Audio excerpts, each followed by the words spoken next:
I want to thank you all for coming out today for this press conference. We've got some other members who wanted to attend, and they may still try and make it, but they're on the Judiciary Committee, and there's a hearing that's ongoing right now. So they may not be able to make it, but they're going to try.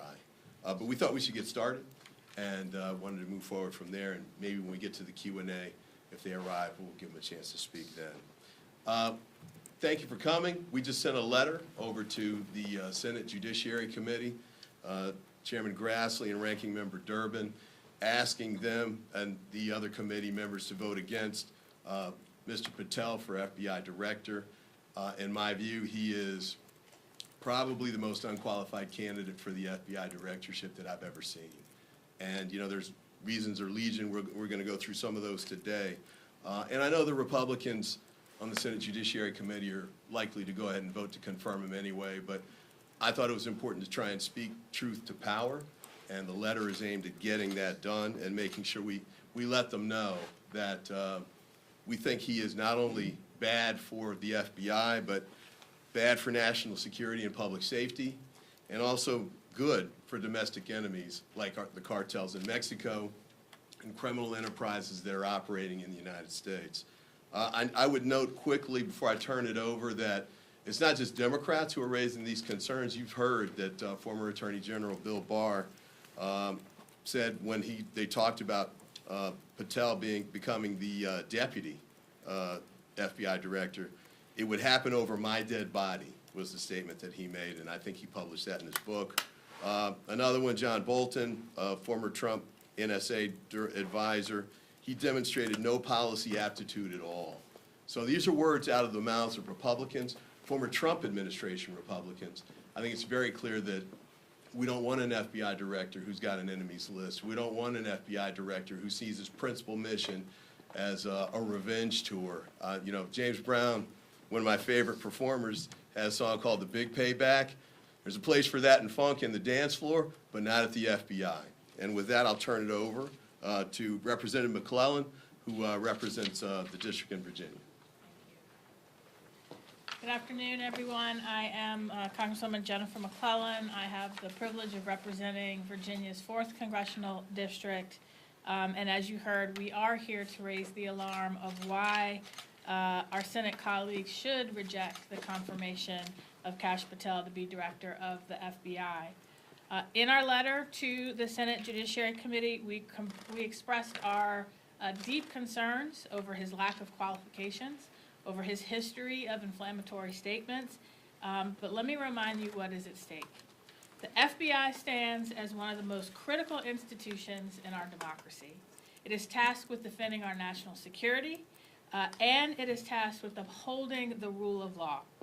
The FBI director must be someone who is of unimpeachable character, impartiality, and have a deep commitment to the rule of law and the administration of justice. The FBI plays a critical role in protecting public safety, in upholding civil rights, and whoever holds this position is responsible for preventing national security threats, maintaining public trust, and uncovering schemes of fraud, abuse, and corruption. Kash Patel does not possess the temperament, the professional experience, or the characteristics necessary to do this critically important job. Now, I represent Virginia, which is home to the FBI Laboratory Investigation, the Operational Technology Division, the FBI Academy at Quantico, 2 FBI field offices, and we have thousands of Virginians who work for the FBI. And those agents who serve our nation and uphold the rule of law throughout their careers deserve better for an FBI director than Kash Patel.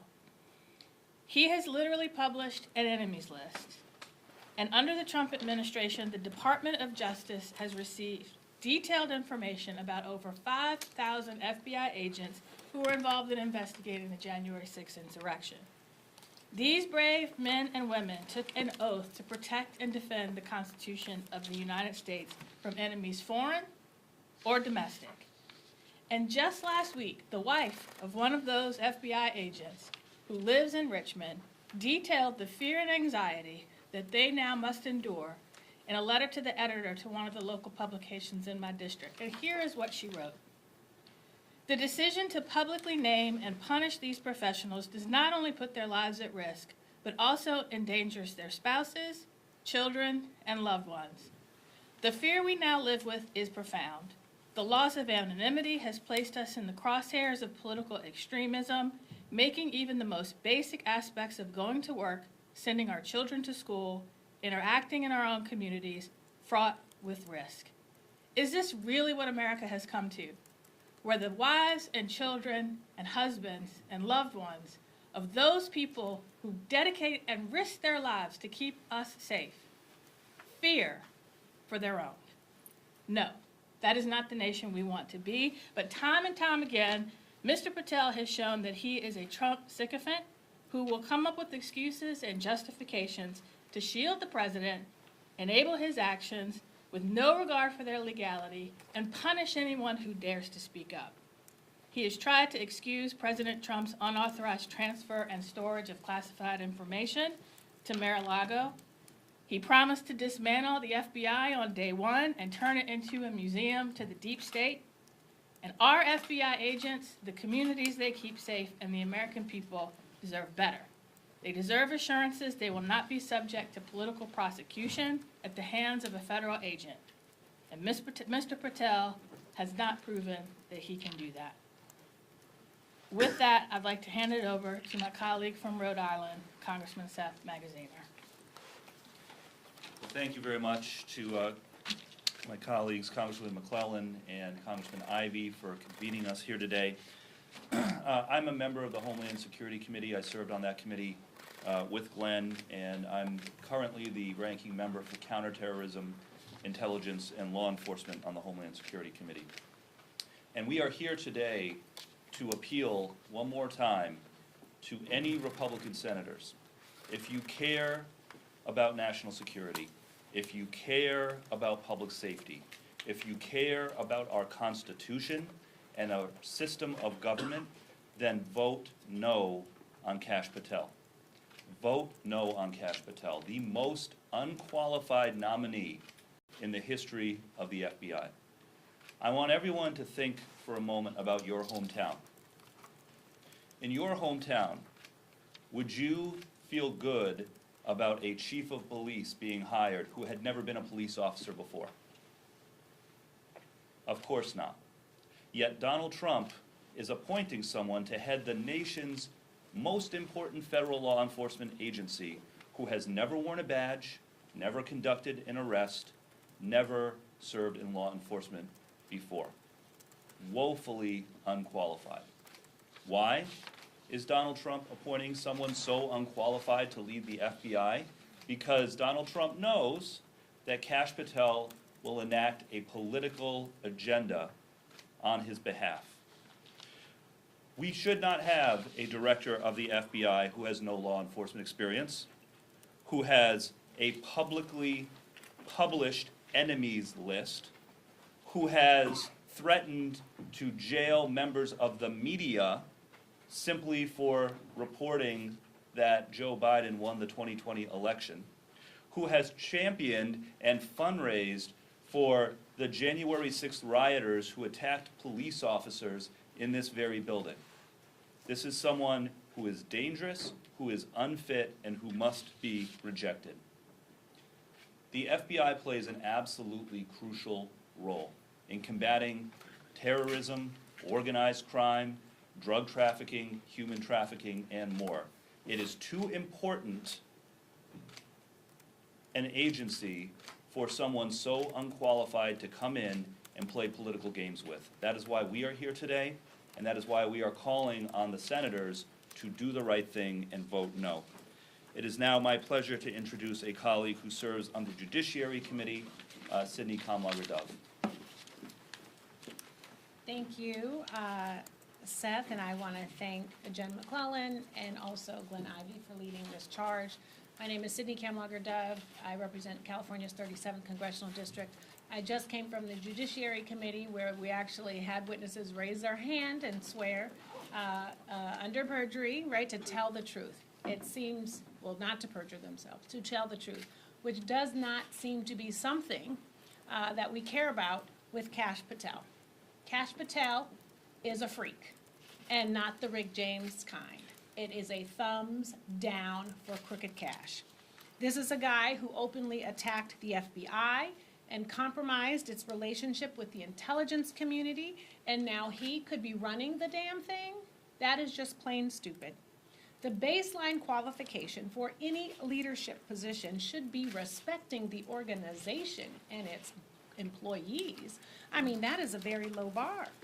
But like 99% of Trump's nominees, Kash Patel embodies the only two attributes needed to serve in this administration: complete unqualification and an unhealthy obsession with Donald Trump.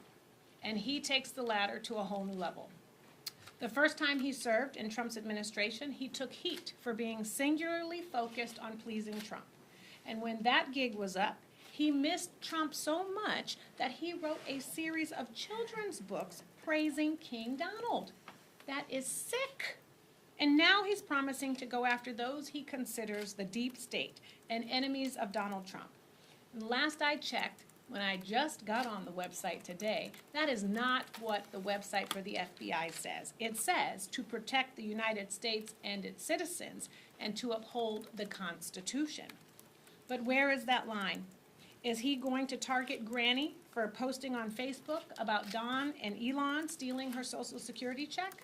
Will his goons show up at the doors of election workers who resisted Donald Trump's attempts to overturn the results of the 2020 election? Who knows?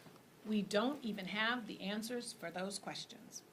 Americans should not have to worry about their FBI director being more focused on hunting down Trump's foes than terrorists.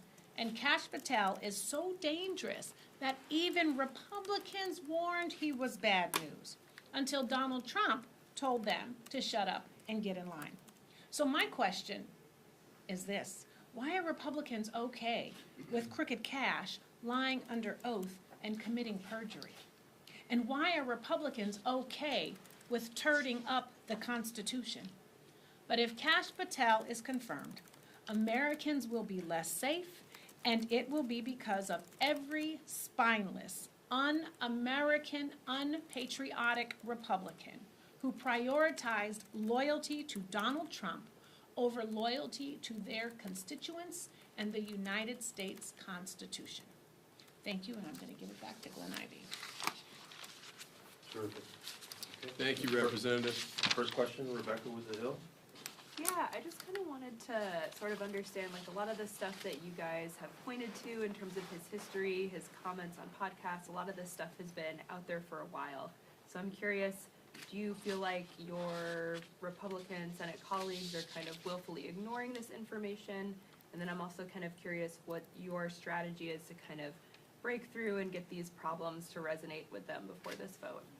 Well, you're right. I mean, a lot of this has been out actually for years, including some of it came from his book that he wrote himself. I think Senator Durbin raised a new issue, though, with respect to whether he lied under oath, with respect to having no knowledge of the effort to purge the FBI.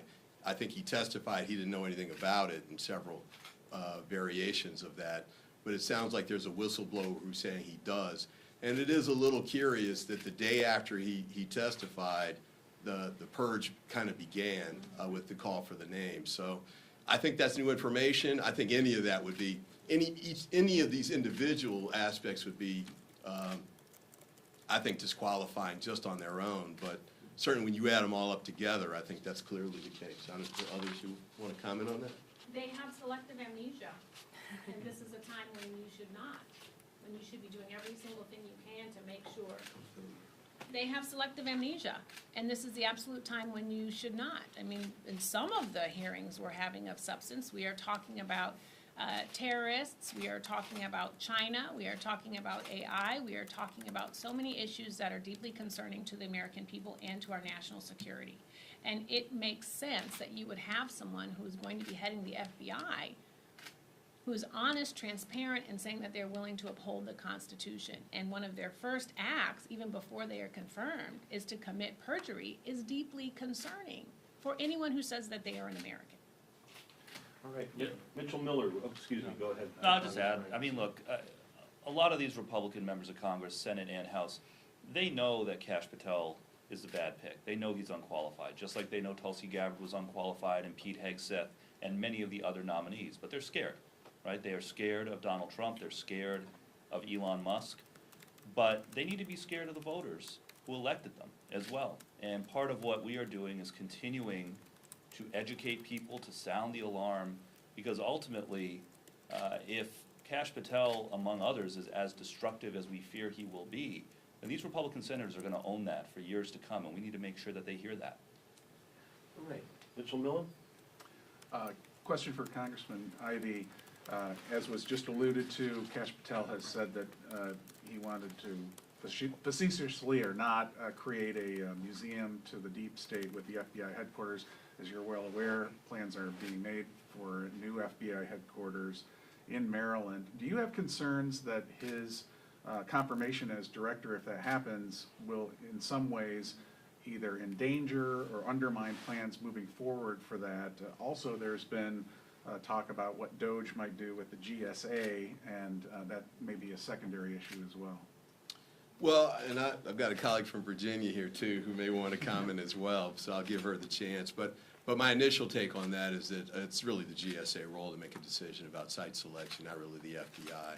In fact, they turn it over. The GSA is kind of the landlord for the federal government, and the site selection piece is their role.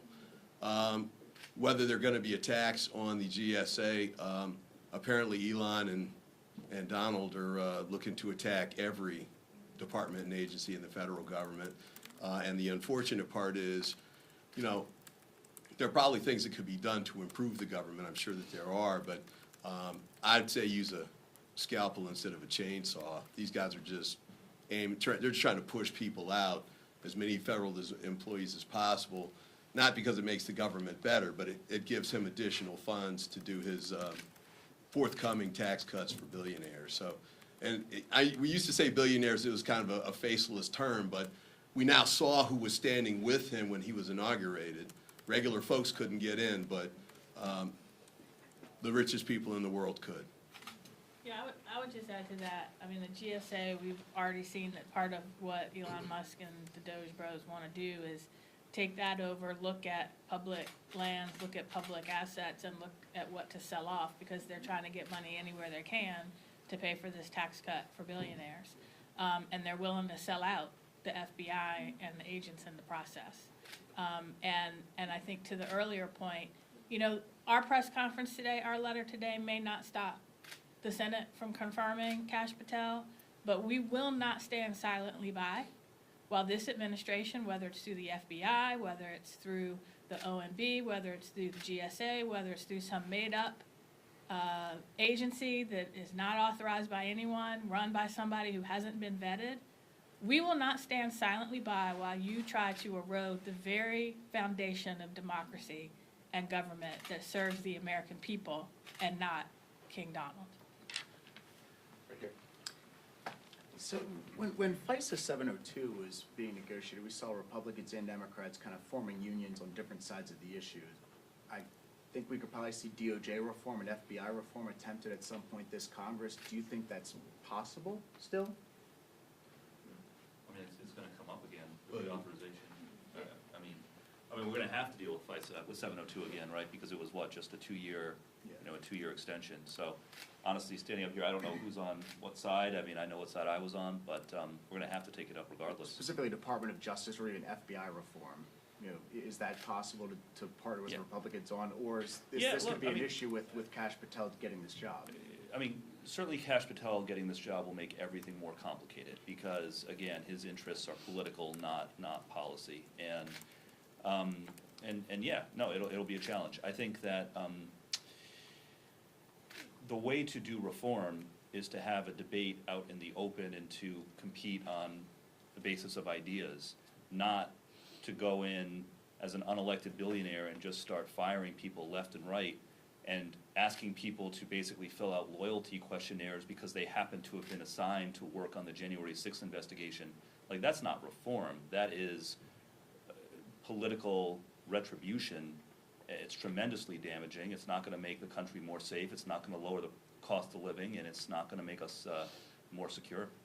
Yeah, and just kind of quickly on that point, I think I was one of the last members to make a final decision, certainly on the Judiciary Committee, before the floor vote, as to which way to go. And part of that was based on meetings that we had in the SCIF, where members of the Department of Justice, the FBI, National Security, came in and told me things, which I can't disclose now, obviously, but it really came down to whether you trust them or not. Do you believe that they're telling you the truth, or are they just trying to hang on to the power that they have? And I trusted them in the decision that I made.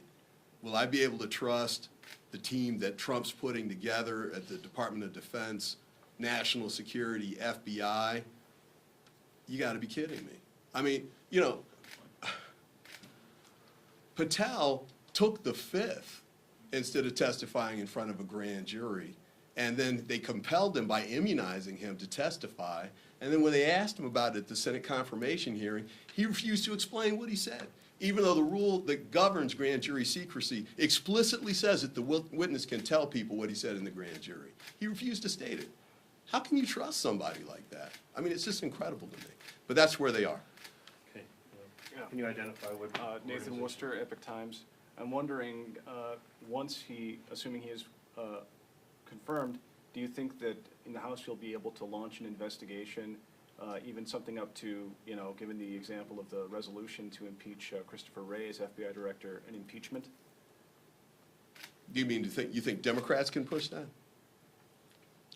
I mean, well, we don't control the majority, so that's challenge number one. But first step, just to give you an example, last week in the Oversight Committee, Ranking Member Jerry Conley said, Elon Musk is doing all of these things across the board, doing all these investigations, going into highly classified and personal information.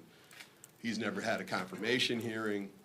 He's never given a press conference. DOJ doesn't even have a website that gives any information about it. Why don't we get a subpoena, Mr. Chairman, and have him come and testify and explain what he's doing? And then yesterday he had the nerve in the Oval Office to talk about the importance of transparency. But do you think he's actually going to come up here? No. And of course, Comer's not going to issue a subpoena to make him come. So impeachment, if we could just get to transparency, disclosure, and accountability, that would be a big step in the right direction. But the Republicans in the House and the Senate aren't even for that, apparently. Did anyone else want to address that question? What's your name? And Yeah, outlet, Torian please? Small with CBS News. To your point about the ability of what your party can and can't do, there's reporting out that suggests that grassroots allies are a bit frustrated with Democrats for not being able to combat the Trump administration more, especially as it relates to Patel. Senate Democrats, especially in that committee, have laid out this case against Patel in great detail, including Senator Durbin just recently sending a letter to investigate Patel to the Inspector General's office over the DOJ. What's your response to that, to these grassroots allies potentially growing more and more frustrated that you guys aren't doing more?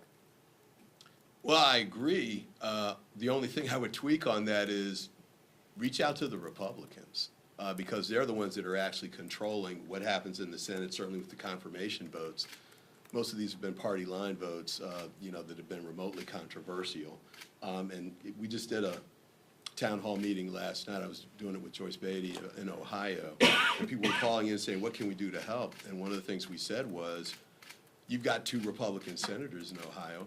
Give them a call. Let them know how you feel about what's going on and the need to, in this instance, vote against someone who's going to make the United States less safe, vote against someone who is a green light to our enemies overseas to try and take steps against us, vote against someone who doesn't really know how to take on the traffickers and the cartels, and vote against someone whose primary mission isn't to keep the country safe, but to launch a retribution tour against Donald Trump's perceived enemies.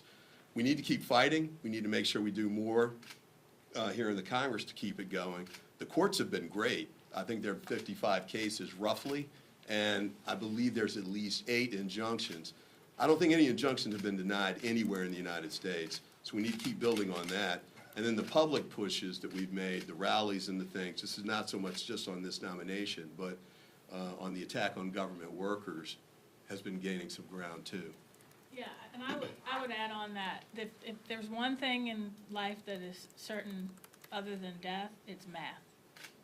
And 218 is always greater than 215. And we need 3 House Republicans to do the right thing for the American people on this and any other issue on the House side. And we need Republicans in the Senate side to put the American people over politics and do the right thing. And so we are using the tools that the Constitution gives members of Congress in the minority party the ability to use. Those are not the only 2 tools that we as Americans have. And grassroots activists have an important role to play making their voice heard, especially putting pressure on Republicans. Hey, why don't you be one of the 3 in the House or one of the ones we need in the Senate to do the right thing? Because right now, Republicans feel the pressure if they buck Donald Trump when he's wrong. They fear repercussions. They need to also fear repercussions at the ballot box if they don't do what the American people want them to do. And this is an all-hands-on-deck moment. We cannot, as members of Congress, do this alone. We need grassroots activists. We need our attorney generals in the states who have been suing. We need affiliate organizations who are suing in the courts. This is an all-hands-on-deck moment to save American democracy and to save the services and programs that the American people expect government to provide to them, whether it is keeping them safe through the FBI or whether it is to ensure they can get health care and that if they're on Medicaid, they'll be able to get it. You cannot count on 215 to overcome 218 without those 3. We have time for 1 or 2 more questions over there. Can you identify yourself and your organization, please? Kristen Escal with News Nation. Looking at what happened with Chris Wray leaving his role before the end of his term, assuming that in a few years there's a Democratic president who may not want to keep Kash Patel around should he be confirmed, are you concerned about this position moving away from the 10-year terms, or do you think it should be a position where perhaps each president can choose their own FBI director? I mean, my quick take, I'll give everybody else a chance too, is I like the 10-year term approach. I thought it helped to shield directors from, politics. So we don't want them turning over just with every administration. I would note, though, that we've kind of moved away from that over the years. Sometimes we've had people that have left early or been, now fired, as happened with Director Wray. But I got to say, though, if, Patel is still there and we get a Democrat in the White House in 4 years, I think he should definitely go. He shouldn't be there to start with. And, a guy with this kind of conduct who wouldn't even be allowed to be an FBI agent. This is almost as bad as the DOD scenario where the Secretary of Defense would have gotten washed out as a private for the conduct that he exhibited that was demonstrated at the confirmation hearings. I think you replace those guys. Now,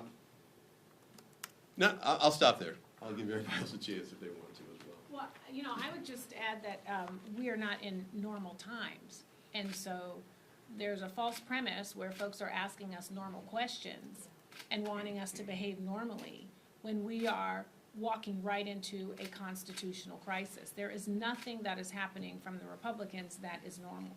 And every single person should be afraid. They should be afraid that they will have no more rights, no more freedoms. They will have no more eggs. They will have no more privacy. They will have no more access to the government, to services that they deserve. Because the folks who are coming in, who are getting confirmed, are more interested in pleasing Donald Trump than they are in building up the United States. And my question is, not one person has said, I love this country. I'm here to fight for this country. Not one of them who is getting confirmed has said that. You asked about FISA.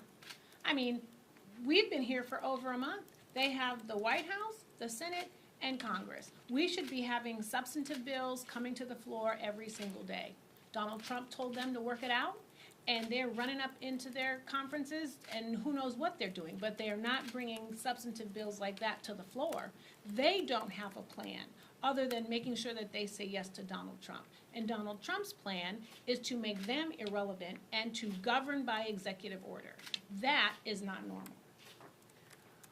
Okay, folks, we appreciate your time, and we know you're trying to wrap up, so thanks again for coming. And any final words from the members here, and then we'll wrap up and conclude our press conference.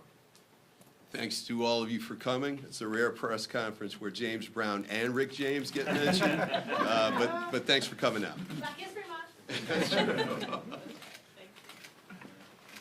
Thanks, everybody. There's a copy of the letter in the press release, so if you need to access that and look at it, it's in the press release that you all got. Very cool, thank you.